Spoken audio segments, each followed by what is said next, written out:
Technology is a tool, not a toy. If you're going to consume, it should be for an intention. You've got to have targets that are so exciting. They're more exciting than your phone. How do we teach these ongoing principles that she can apply? You help them get there, but then when they're there, they're super self-directed. Do we have the lives that our children would want to have?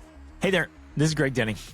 We want to reach as many people as possible and help as many families as possible with these conversations. And we want to keep this podcast ad-free forever.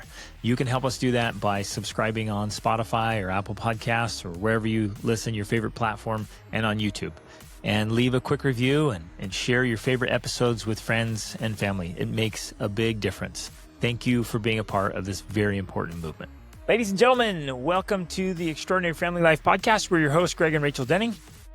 Excited to answer another awesome question From Instagram. It's so relevant because our lives are now Digital. They just have digital crap in them all the time. And of course, there's so much good that comes from technology, but it is a legitimate problem that this question, I think, addresses very well. Okay. Hi there. I've admired your family from afar. I'm wondering if you could give some insight into how you've managed cell phone usage with your teens. How have you allowed freedom, but also hold boundaries? What have you done when a child is too connected and aware of their phone? We have been a very low-tech family. We got our oldest smartphone when she got her license at 16. No apps, no internet. She will be 18 this month. She has minimal apps and no social media. At this point, she says she doesn't want them, but she is constantly picking up her phone. She doesn't engage in life as she used to, in building relationships with her siblings or playing the piano, reading books, painting, etc. She's either doing schoolwork or on her phone texting and using Marco Polo and photos.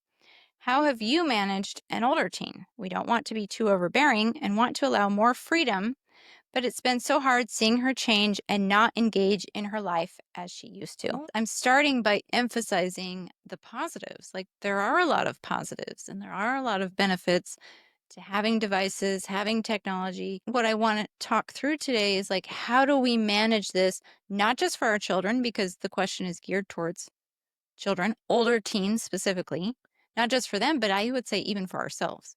So it's a real problem for everybody who has technology.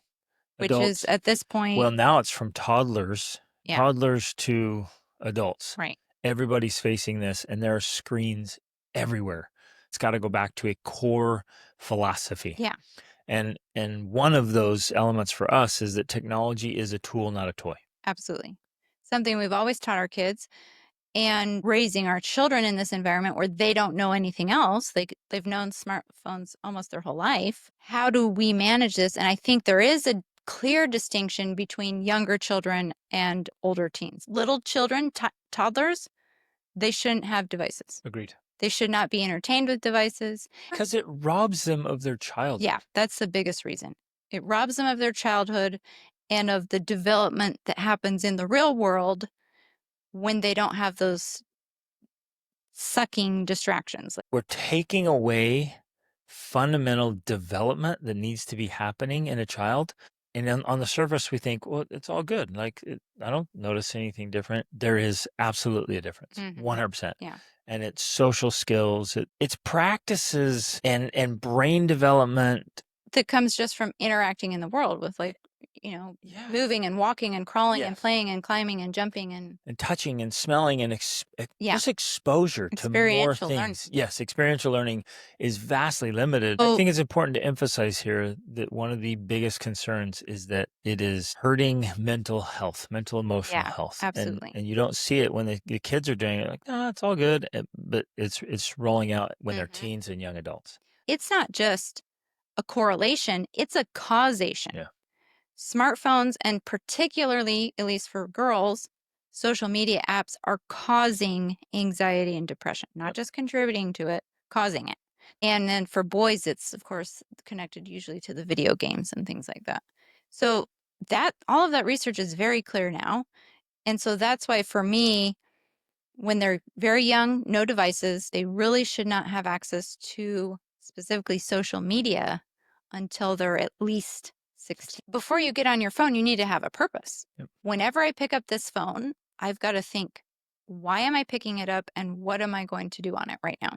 I think we're establishing the core philosophy, Yeah. the foundation and the framework. Everything needs to be built on that. Unless we have an understanding, unless we can get that understanding into our children's heads, like, what's the point? They're just like, well, you said all this, but then it's always going to be, well, mom and dad just came up with these arbitrary rules or whatever. Right. And you're like, no. There is a core principle behind this. The other thing we're teaching is if you're going to consume, it should be for an intention, a purpose. So if you want to get on and watch a video, great. That's so you can learn how to play a song on the piano. A lot of them have taught themselves to play the piano from watching YouTube videos. You're going to make a craft, you're going to crochet something or draw something. That is their reason for getting on YouTube and consuming YouTube content. It's with the intention of creating. There's actually enough good things available through a phone. You could spend the rest of your life doing good things on a phone. Yeah, absolutely. And so then that's also where it becomes a challenge, because you could say, well, I'm only doing good things on here. And that could be true. But we also have to dig into why. Oftentimes we have to convince ourselves of this, or dig deeper into ourselves so we understand it, why it's important for us to not be on the phone all the time, even if it is good things. Yep. Like, why do we still need to be engaged in the real world, right? And that's an important and difficult conversation. Yeah, absolutely. Because if you're like, wait a minute, I could do so many good things mentally, spiritually, emotionally, like every form of education, business, I could just do on my phone. So why should I not be on my phone 8 to 10 hours a day? Yeah. And there's plenty of research out there and lots of reasons that we've got to look away from the phones and do things off of them.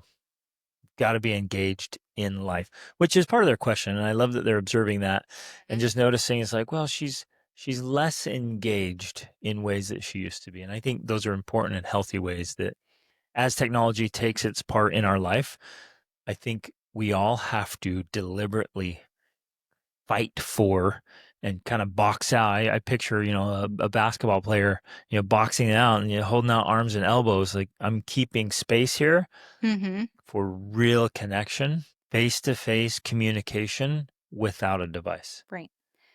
And this is challenging because, well, first of all, I'm saying that this is normal. Like, okay, she hasn't had a device. Now she has a device. It's normal that she's going to be spending time figuring it out, learning about it, seeing what's possible. Well, and using what she likes. She's like, Marco Polo, exactly. This is awesome. Yeah. And then we want to do that all the time.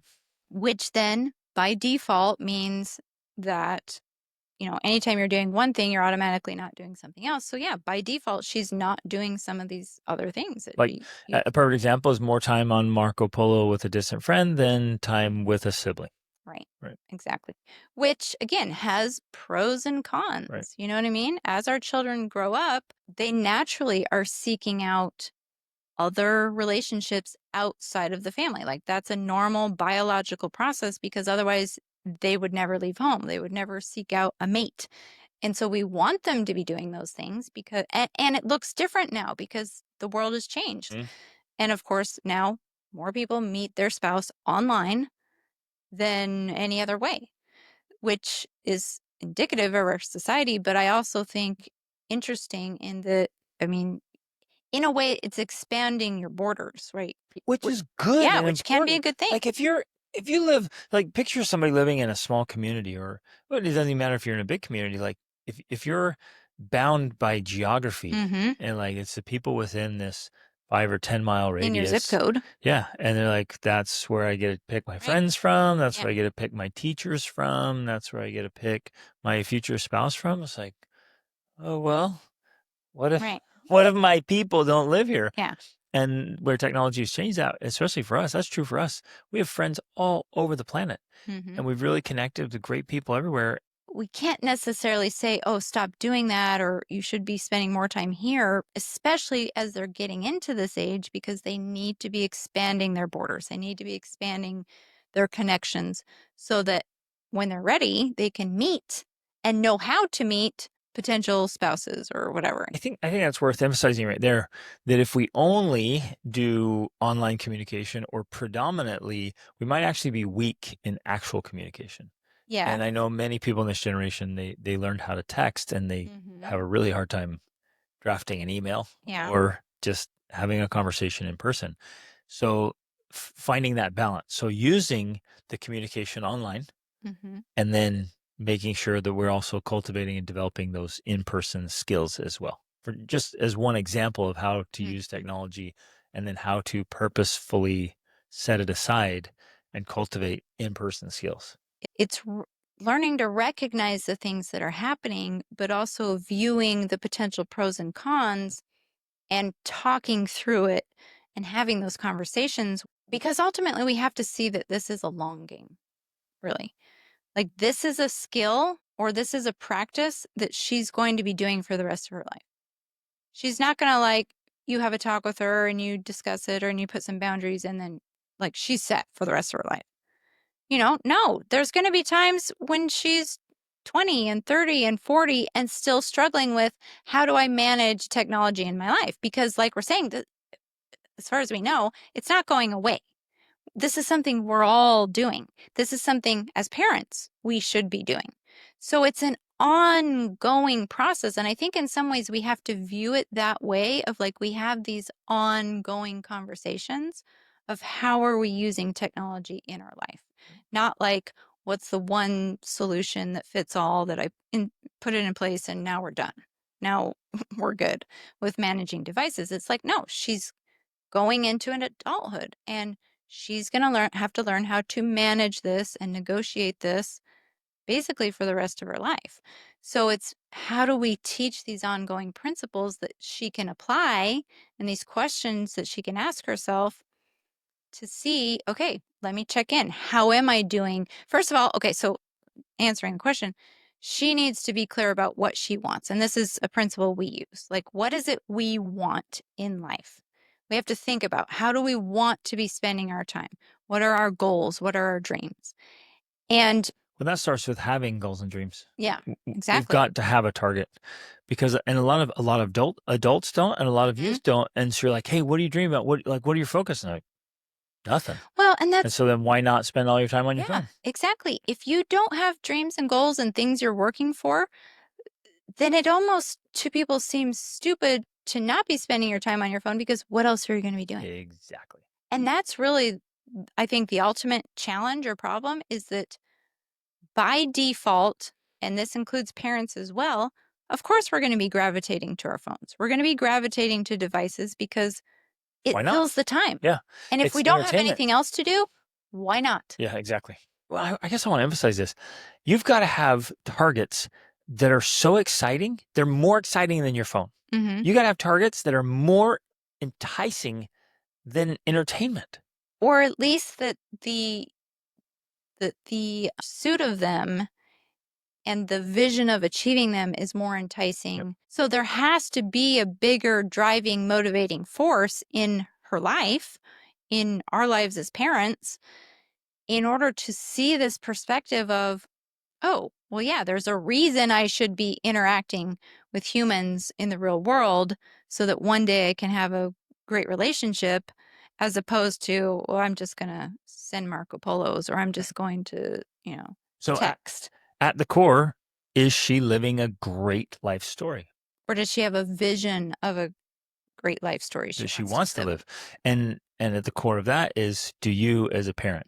So the very first thing Rachel and I have to do is think, man, babe, are we living a great story? Am I pursuing big goals and dreams? I have noble targets that I'm going after. Am I living life?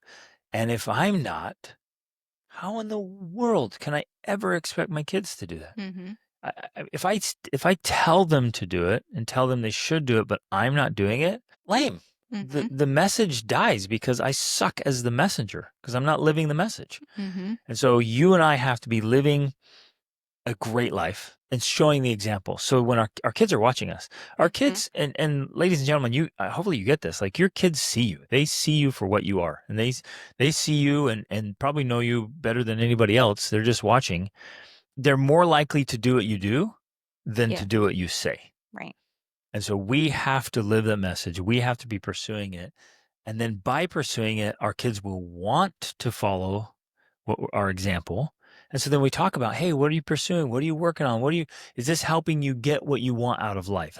That's a core question right there. Right. I think one of the most powerful aspects of actually pursuing it yourself, right, of actually walking the path, is that it gives you the knowledge, the understanding, the words to use to help your children understand how to walk the path themselves. How can I ask my kids to read more books when I'm not reading more books, right? We have to walk that path ourselves, and we have to be able to disconnect ourselves from our own use of technology. And I'm speaking from experience because you and I, we work online.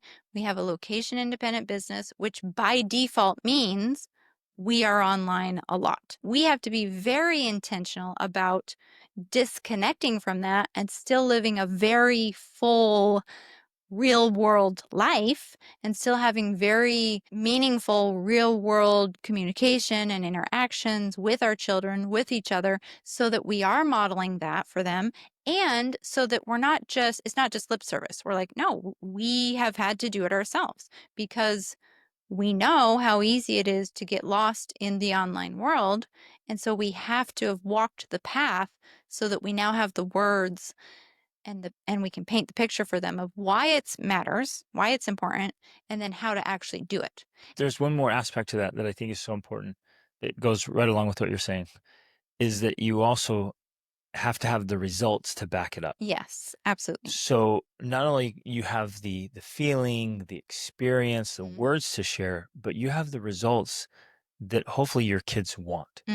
If we have to be honest, because kids are honest. Yeah. If they're sitting there like, you're some of the lamest people, your lives are so lame, they're not going to listen to us. I've been able to work with youth and young adults for decades, and they will tell me that. They're like, my parents are so boring. Their lives are so empty. They don't do anything. Or, whether they're super unhealthy or they're unpleasant, they're miserable. And they keep telling me to do this stuff. And you're like, well, yeah, no wonder. If you just look at it just with that blunt honesty, like, why would my kid listen to me if I'm overweight, out of shape, unhappy, miserable, boring, empty? Like, my life is just bleh. And I'm like, son, you should do this. It's And like, stop spending yeah, so much right. time on your device because you should be in the real world. And they're like, why? The real world sucks. Yeah. Why would Your I life do that? sucks. Do we have the lives that our children would want to have? Would they gladly trade places with you? Yeah. Do they want to grow up and basically be us because they're like, you've got a happy marriage. You've created a happy family that I like to be a part of. You are pursuing your dreams and goals. You've achieved things that are inspirational. You're so pleasant and enjoyable to be around. Yeah, you're pleasant to be around, and I like being around you. I'm emphasizing this because as we continue to move into digital worlds, which are coming, it's like Ready Player One, the whole virtual realities, all of that stuff is coming, and it's going to be more and more and more tempting to want to live in those worlds. And the reason people do it is because it's a form of escapism. Yep. They're like, my life is boring and pointless and meaningless. Why would I not just spend more time in this exciting, fun digital world? And, while this is starting with texting and Marco Poloing and whatever. If as a parent, I have no friends and I'm telling them like, you spend too much time chatting your friends, they're like, well, Dad, you have no friends. Like, I don't want your life. So I'm going to do the opposite of what you say because I actually want friends. If they look at me like, gosh, you have great friendships. You do cool things. And well, first of all, what they're saying is that you and I are best friends. So they're going to see that Rachel and I are best friends And all our kids have seen that. And that's the caliber of marriage they want. So when they're thinking about dating, when they're thinking about marriage, like, yeah, I want that kind of relationship. So they're going to pursue the things that lead there. But if you and I were just like roommates, taking care of things, hanging out here and there every once in a while and living boring lives and really didn't have many friends, they're going to see that right away. We love to give lots of possibilities because there's always layers here. With everything, with every challenge you're dealing with, every problem you're trying to solve as a parent or in your marriage, there's always multiple layers. And so we have to learn to look at the different layers and decide how many layers are contributing to the problem and which ones apply to us, So we have to look at these different aspects, like what is missing? What is not here? What am I not teaching? What am I not modeling? What am I not leading out on? That one is not showing my child how to do it or inspiring them to do it, or two is not giving me the words, the influence, the information and the power to be able to talk through with them this new aspect of growing up, this new part of, becoming an adult. Because like I said, that you have to view this as like, this is a long-term thing. Well, I guess I want to emphasize that we have a 17-year-old and 19-year-old and at home and they both have their own phones that they paid for. We're not paying for their phones, and they both earned over time our trust. And so we don't have any like passcodes or restrictions on their device uses because they've earned that. And we teach them the principles and they practice it. We do have those in place for like our 14-year-old. Yep, and below. Definitely, yeah, 14 and below. So because even at 14, they just don't have the cognitive capacity yet to understand abstract ideas and to see the big picture of connecting their daily actions with their long-term outcomes. Nor do they have the daily discipline to be able to manage the use of device, right? Without if it's available to them in an unlimited way, it's just like putting unlimited cookies on the counter and then expecting them to not eat them. Right. Like that's just the stupidest strategy ever. Right. If you don't want them to eat the cookies, you don't put the cookies out there, or you put out however many you want them to eat and you let them eat that one cookie, That's how it happens. But as they get older, since we're talking about older teens, back to a couple more strategies we can use here. Yeah, one of them might be, and it depends on the maturity level of your child. Because we have raised our children this way, I could never imagine doing this for my 18-year-old, but that's because we've taken a different approach. But I do know some 18-year-olds are just not mature enough to be able to handle themselves. They've never been able to practice that skill, and so they don't have that self-discipline or those decision-making capabilities. And so you might want to be putting screen time restrictions on them. That's a great and point. Things like that. Age has so little to do with it. It's about maturity, responsibility, discipline. Right. I guess here's the most effective way to do it. Because, let me rant here for a second. I feel so strongly about this.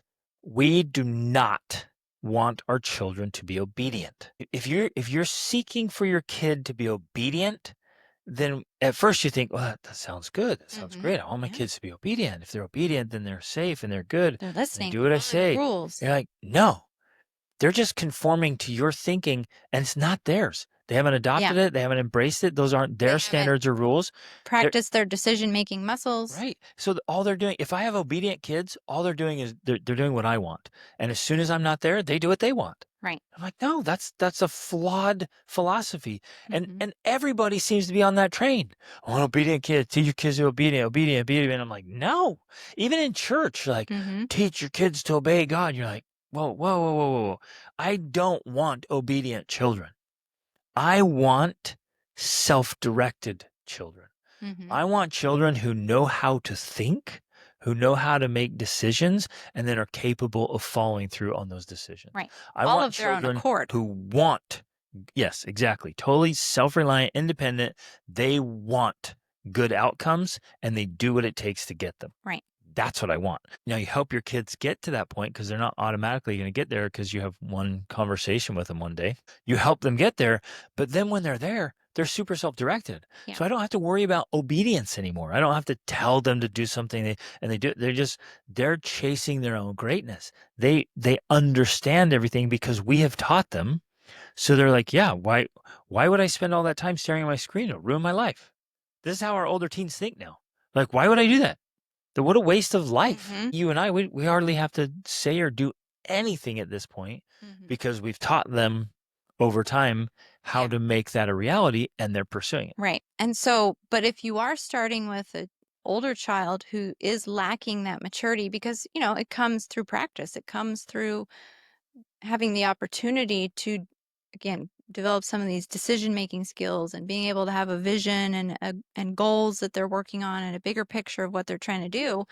Using some of the strategies we used for them when they were younger can be very helpful if they don't already have those capabilities. And so one of the things that we do using the screen time passcodes, which essentially means, they may have access to the main device passcode, but many of the apps will be restricted to them. And in order for them to use them, say YouTube or Pinterest or Instagram or whatever, they have to come to me and I have to put in the passcode for them. And then I give them usually it's 15 minutes or an hour of time. But that's this natural accountability process of like, okay, you and I'll sometimes word it this way, like I gave you the chance to practice. You've been spending hours and hours and hours on this thing.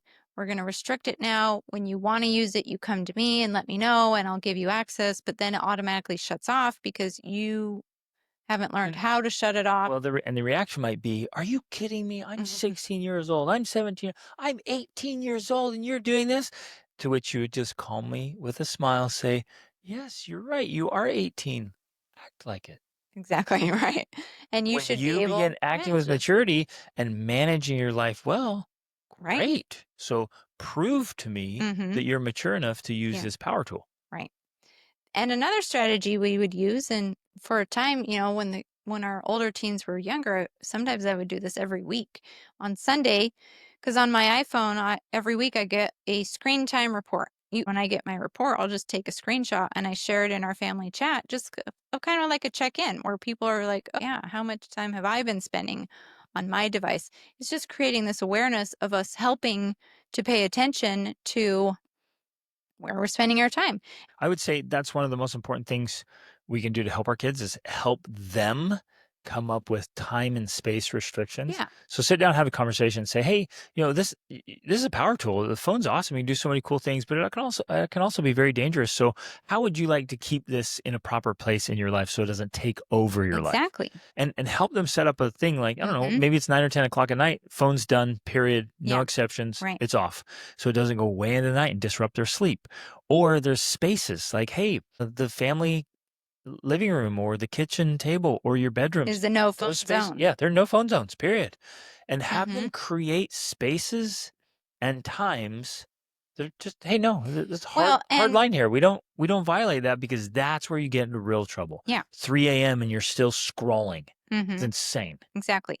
And that's one of the things that, especially talking about the modeling as parents, we can sit down and have this conversation together and be like, hey, you know what? I've been spending too much time on Instagram or on my device. Here's my screen time report from last week. So I'm setting a schedule for myself. I'm not going to get on my phone before 9 a.m. I'm not going to be on my phone after 10 p.m. Whatever. You write it all down. I'm not going to spend more than an hour on Instagram. Now, the key here, I think, is letting them have some of that free will and ownership, because maybe they'll pick a time where you're like, oh, that's a little much, but let them fill it out themselves. If they pick 2 or 3 hours on Instagram, okay, but then check in and be like, how is it being on Instagram that long? Yeah, How are you feeling? the more they get to choose or the Yeah. more they come up with the ideas, the way more The more likely ownership they have, and the well, more, they want to. yeah, Like, if I come and say, "You're limited to this," they'll fight it. But if I say, "How exactly. much you want to limit it?" and they say the same number, Yeah, then they'll stick to it. They're like, exactly. "I'm committed. I want this." Yeah, Where if you tell them, they'll fight you. They'll go over on purpose just because you came up with a number. exactly. Right. I want to emphasize this accountability thing because I think it's extremely rare. I don't know, actually, I can't think of a single family I know that has this total open transparency that we operate with in our family. We have open transparency between us and with the kids. Right. So then the kids are never going to come, and they do say this still, like, don't you trust me? And you're like, I don't trust anybody, including myself. But if you're like, I have privacy, Rachel has privacy, everyone has privacy, and I'm like, kid, I want to see exactly what you've been doing. Then they feel like, what the heck? Why'd you single me out? Yeah, why don't you trust me? Right. And instead we teach the whole principle like, well, look, I wouldn't trust myself with all the evil and the garbage and the crap out there. I'm a human being as much as anybody else. And if you put all this stuff in front of me and I'm tired and not thinking clearly and I'm alone, it's private, like you're setting yourself up for failure. So with total transparency in the whole family, none of the kids are going to be like, leave me alone. I get to do whatever I want. You don't have to be watching over my shoulders. Like, no, everybody sees what everybody's doing and there's nothing to hide and no temptation to hide it. Yeah. And you're right. I think that that's something that we've probably just taken for granted that's a part of our family culture, but it is unique in that there's no hiding of anything. There's nothing like, no, mom, it's my phone. You can't have my password. It's just like, oh, hey, what's your password? Oh, it's this. True, true, true. They're not afraid of me getting on there. You know, there's nothing to hide. I literally don't have anything to hide from you or them. But that is a part of the modeling and the family culture of kind of like, yeah, I'm going to show you exactly where I spent my screen time. And I'm going to be accountable for that. In my imagination right now, I can hear some of you listeners like, my kids don't need to have like transparency with me and my stuff. They don't need to know what I'm doing. And again, I'm like, well, wait a minute, what are you hiding? As a parent, what are you trying to hide from your kids? Are you trying to put on a show? Do you have a mask, a facade? Are you trying to pretend something? Like, are you secretly doing all this crap that you don't want them to see because you're telling them to be good kids and live good lives, but you're not? Our job is to model and mentor for our children how to do life. Every single aspect of life. So that includes dealing with the traumas and the challenges and the difficulties and the obstacles and the money and the sex and like that's our job. Yep. We're here to mentor, to first learn it ourselves and then to mentor our children through it so they don't have to figure it out on their own. That's my role. And again, I don't want people to take this the wrong way. It's not like we share every single thing with our children. There's definitely things that are private. Like we keep our sex life private. It's in the bedroom. I would say our family in general is very modest and we're very respectful. Yep. There's also parts of communication or things that we share that we keep private because it's between you and I, right? I will cry to you and I won't go cry to my children because you're the rock, you're the lighthouse, you're meant to carry that burden. I'm not going to go cry to my 10-year-old like I would cry to you because not that I'm hiding things from her, but she doesn't have the emotional, mental, physical maturity to handle that burden like you have to handle that burden. But we also don't hide the fact that you cried to me. Yeah. Okay. So anyways, we've talked about tools, not toys. We've talked about create, not just consume. But, you know, an appropriate amount of consumption is great, but it needs to have limits. I want to bring this up. Like, make sure if your kids are on social, like, who are they following and why? Yeah. Teach them. There needs to be a purpose to it. Yeah. Like, you can't just follow, like, oh, I saw this person on the phone. Like, was that a kind of person you want to be like? Would you trade places with that person? Are they inspiring you? Are they teaching you? Are they helping you want to be better? Or are they just weird and they're teaching stupid ideas? And a lot of teens and young adults struggle with that because they so desperately want friends. They want to be accepted. They want to be liked that they'll kind of, quote, try to be friends with whoever. Yeah. You're like, no, man, have standards. Say no. Do not follow people online that you wouldn't want to trade places with.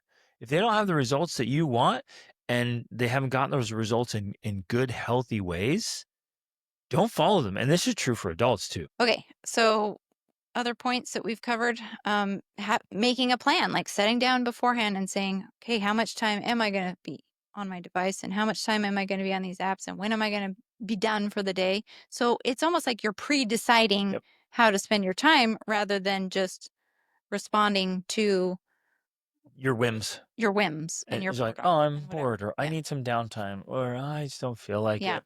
And that's where we end up wasting so much time in life on a Yeah. screen. As adults and teens. So live the message, share the message, do it super effectively. We all have to work on being more persuasive and influential. Which starts by, like you said, living the message. Yeah. And yourself. then tactfully introducing these ideas. We got to be more tactful about it and introduce it in a way the kids are like, oh, I totally get that. That's cool. I'm on board. That's what you want at the end of a conversation. You want your kids to be like, wow, that makes sense. I'm in. Mm-hmm. And that's how you win as a parent, especially with devices that are in our lives. They're here to stay and they are alluring and addictive. And so we're, in a very real way, this is how, at least how I like to see it, I'm competing with a very addictive device. And so I have to be better than the device. Mm-hmm. If I want my kids' attention and I want to keep their attention more than a device, I crazy love this idea. If I, as a father, want to have my kids' attention, more of their attention than their phone gets, I have to be awesome. And I will win that war. That's how committed I am to being a world-class father. I will win that war, which means I'm going to have better results. I'm going to be more Excitable. pleasant, more excitable. Yeah. More exciting, more inspiring, more inspirational, like whatever it takes. Mm-hmm. I'm going to be more than that stupid device. And so far I'm winning massively. Mm-hmm. My kids want to spend time with me and they want to do what I do and they want the results that I have. And I'm winning. It's like, and my other kids especially, like, why would I spend time on a stupid screen when I could be out doing something seriously epic with my dad? And that's right where I want to be with that. Okay. Love you guys. Thanks for listening. Reach up.